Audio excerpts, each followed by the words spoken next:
Hello everyone. आज के इस वीडियो लेक्चर में हम दंडों के बंकन या बेंडिंग ऑफ बीम्स के बारे में डिस्कस करेंगे। इससे संबंधित महत्वपूर्ण परिभाषाएं और इम्पोर्टेंट टर्म्स को एक्सप्लेन करेंगे। सबसे पहली परिभाषा हम लेते हैं, दंड या बीम किसे कहते हैं। एक सीधी और एक समान अनुप्रस्थ काट। अब अनुप्रस्थ काट जो होता है वो वृत्ताकार भी हो सकता है और आयताकार भी हो सकता है। तो ऐसी छड़ जिसकी लंबाई उसकी मोटाई के सापेक्ष काफ़ी अधिक हो, यानी उसकी लंबाई ज़्यादा हो उसके मोटाई में या उसके जो क्रॉस सेक्शनल एरिया उसके कंपैरिजन में, तो इस तरीके की जो बीम है उसको या जो छड़ है उसको हम दंड कहते हैं। और ऐसा इसलिए लेते हैं ताकि उसकी अनुप्रस्थ काट पर अपरूपण प्रतिबल नगण्य माना जा सके। एक दंड को या बीम को बहुत सी समांतर पतली परतों का बना हुआ मान सकते हैं। साथ ही प्रत्येक परत बहुत से समांतर रेशों या तंतुओं से मिलकर बनी हुई मान सकते हैं और इन रेशों को अनुदैर्ध्य तंतु या लॉन्गिट्यूडनल फिलामेंट्स कहते हैं। तो सबसे पहले एक इम्पोर्टेंट परिभाषा उभर के आई है जिसका हम डिस्कस कर रहे हैं बेंडिंग ऑफ बीम के अंदर कि बीम क्या होती है। तो बीम ऐसी छड़ जिसकी लंबाई ज़्यादा हो उसके क्रॉस सेक्शनल एरिया की तुलना में।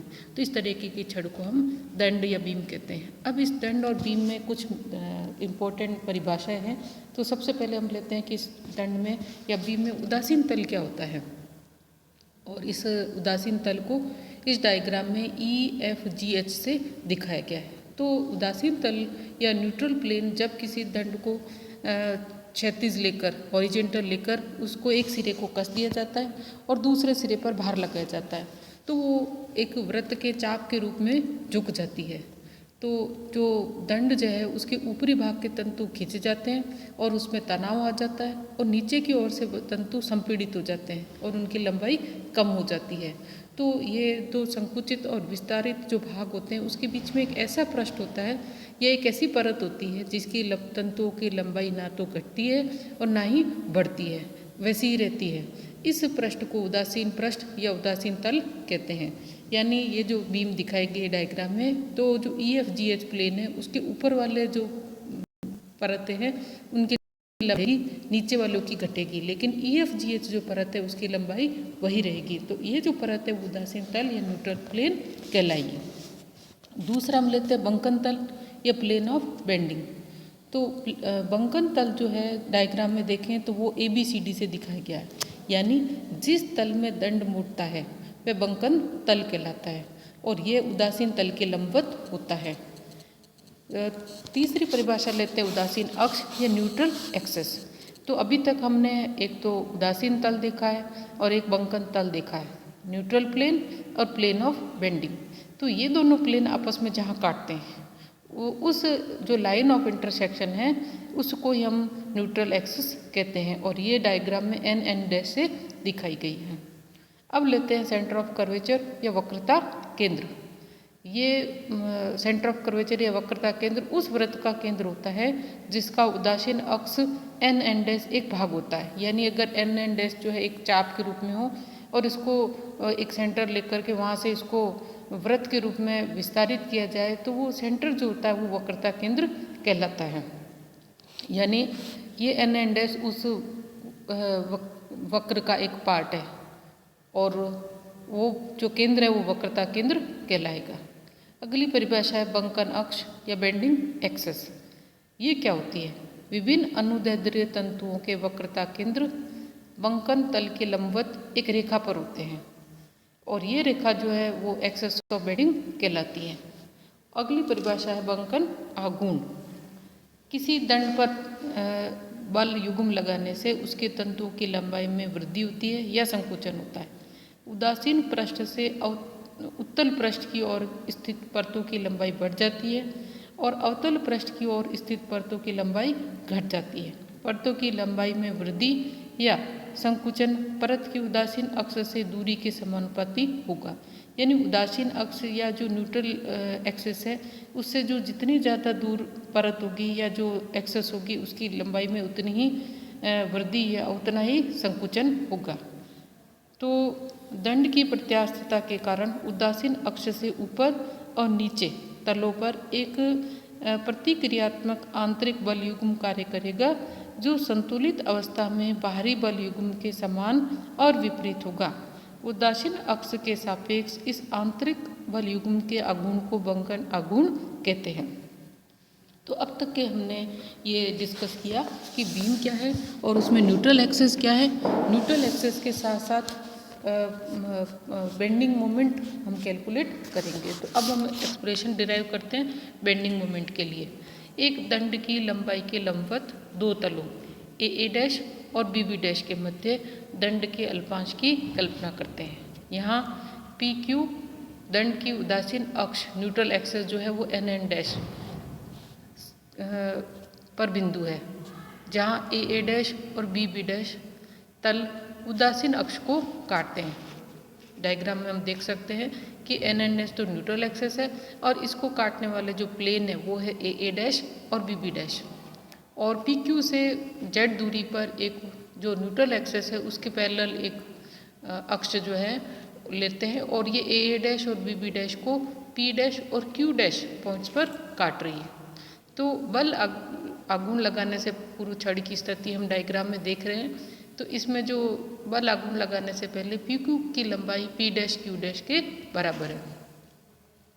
अब दंड पर बाह्य बल आघूर्ण लगाते हैं तो ये उदासीन अक्ष के ऊपर वाले जो परत है उसकी लंबाइयों में वृद्धि होगी और नीचे वालों की लंबाइयों में कमी होगी। यानी दंड पर बाह्य बल आघूर्ण लगाने से दंड विकृत अवस्था में आ जाता है, डिस्टॉर्ट हो जाता है। विकृत अवस्था में पी क्यू के ऊपर की तलों की लंबाई में वृद्धि हो जाती है और पी क्यू के नीचे की तलों की लंबाई में संकुचन होगा। वो हम डायग्राम में देख लेते हैं किस तरीके का बल लगाया गया है।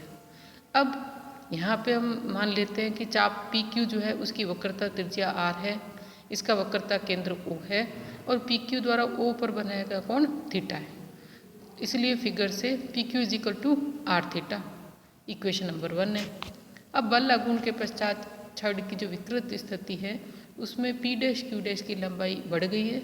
तो P dash Q dash is equal to R plus Z theta, ये इक्वेशन नंबर 2। बंकन के कारण जैसे इस छड़ को बेंड किया तो बेंड के होने के कारण जेड दूरी पर स्थित अल्पांश पी क्यू की लंबाई में वृद्धि होगी और वो कितना परिवर्तन हुआ वो इसको लिखेंगे D L is equal to P dash Q dash minus P Q. तो ये आ जाएगा जेड थीटा के बराबर। अल्पांश की अनुदैर्ध्य विकृति का जो परिभाषा है उसका जो फॉर्मूला है वो होता है लंबाई में वृद्धि बटे आरंभिक लंबाई।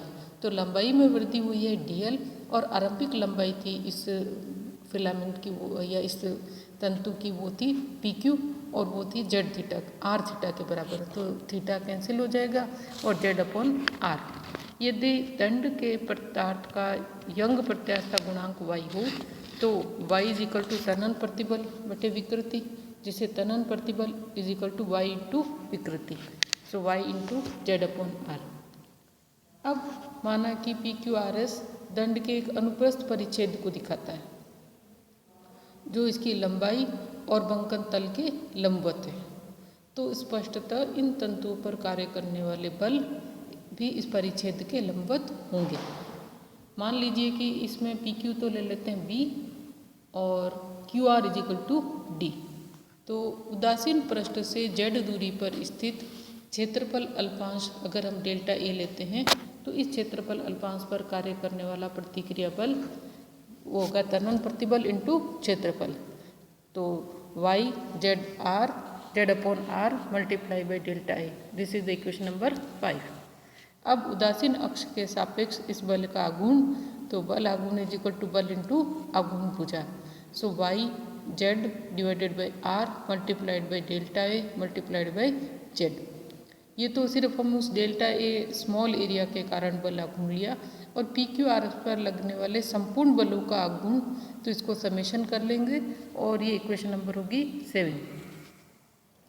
यहाँ पे sigma A multiplied by Z square को एम एन के सापेक्ष जो क्रॉस सेक्शन है पी क्यू आर एस उसका ज्यामितीय जड़त्व आघूर्ण कहते हैं और इसको आई जी से रिप्रेजेंट करते हैं। तो इस प्रकार एम एन के सापेक्ष बलों का आघूर्ण वाई अपॉन आर ए के स्क्वायर और वाई अपॉन आर आई जी, ये प्रत्यानन बल युग्म या दंड का बंकन आघूर्ण है जो कि संतुलन की अवस्था में भार के कारण उत्पन्न बल युग्म के आघूर्ण के बराबर एवं विपरीत है। तो इसको बंकन आघूर्ण जो है V वो हो जाएगा YIg/R के। अब यहाँ पे IG जो है क्रॉस सेक्शनल एरिया पे डिपेंड करता है। अलग अलग क्रॉस सेक्शनल एरिया के अकॉर्डिंग इसकी वैल्यू अलग अलग होगी। तो अगर हम क्रॉस सेक्शनल एरिया हम ले आयताकार अनुप्रस्थ काट वाले छड़ के लिए, जिसकी लंबाई जो है जिसकी चौड़ाई B ले लेते हैं और मोटाई D ले, और चौड़ाई जो है वो x डायरेक्शन में और मोटाई z डायरेक्शन में लें, तो IG is equal to -b/2 से +b/2 इंटीग्रेशन, फिर इंटीग्रेशन -l/2 से +l/2 z² dx dz, ये आएगा BD³/12। इसी तरीके से G आ जाएगा YBD³/12। इसी प्रकार R त्रिज्या वाले वर्ताकार दंड के लिए IG होगा πr⁴/4। तो G हो जाएगा πr⁴ y/4r। और अगर दंड जो है वो खोखला है, तो जिसकी आंतरिक और बाह्य त्रिज्या अलग अलग है, तो IG हो जाएगा π/4 r2⁴ r1⁴। यहाँ r1 जो है आंतरिक त्रिज्या है और r2 बाह्य त्रिज्या है। तो इस प्रकार हम देखते हैं कि जो दंड का बेंडिंग मोमेंट होता है वो अलग अलग क्रॉस सेक्शनल एरिया के लिए अलग अलग होता है।